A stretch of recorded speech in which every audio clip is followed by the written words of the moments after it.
ڈیرہ غازی خان سے ڈاکٹر غلام نبی کی رپورٹ کے مطابق RPO فیصل رانا نے بس ٹرمینل پر نئی بننے والی پولیس چوکی لاری اڈا کا افتتاح کر دیا۔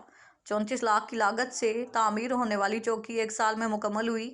Regional police officer DIG Muhammad Faisal Rana نے divisional headquarter DG Khan کے لاری اڈا کے بس ٹرمینل کے قریب بننے والی چوکی لاری اڈا کی نئی عمارت کا افتتاح کیا۔ اس موقع پر DPO عمر سعید ملک بھی موجود تھے۔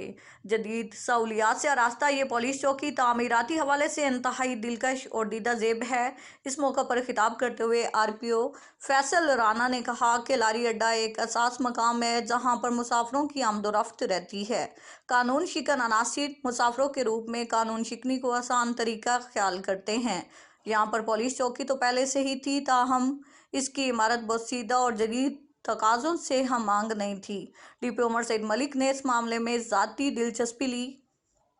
وزیر اعلیٰ پنجاب سردار عثمان بزدار نے اس پولیس چوکی کے لیے فوری فنڈز جاری کیے۔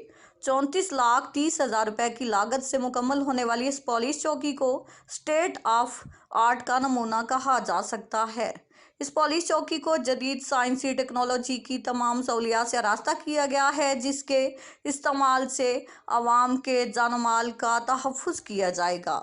RPO فیصل رانا نے کہا کہ نئی پولیس چوکی پر تجربہ کار پولیس افسران اور عملہ تعینات کیا جا رہا ہے تاکہ مسافروں کو قانون کی حکمرانی کا مکمل احساس ہو۔ انہوں نے کہا کہ قوی امید ہے کہ جن قانون کی بالادستی اور عوام کے جان و مال کے تحفظ کے جن مقاصد کے لیے جدید سہولیات سے آراستہ یہ پولیس چوکی بنائی گئی ہے، وہ مقاصد ہر حال میں پورے ہوں گے۔ RPO نے بروقت کام مکمل کروانے پر DPO عمر سعید ملک اور ان کی ٹیم کو شاباش دی۔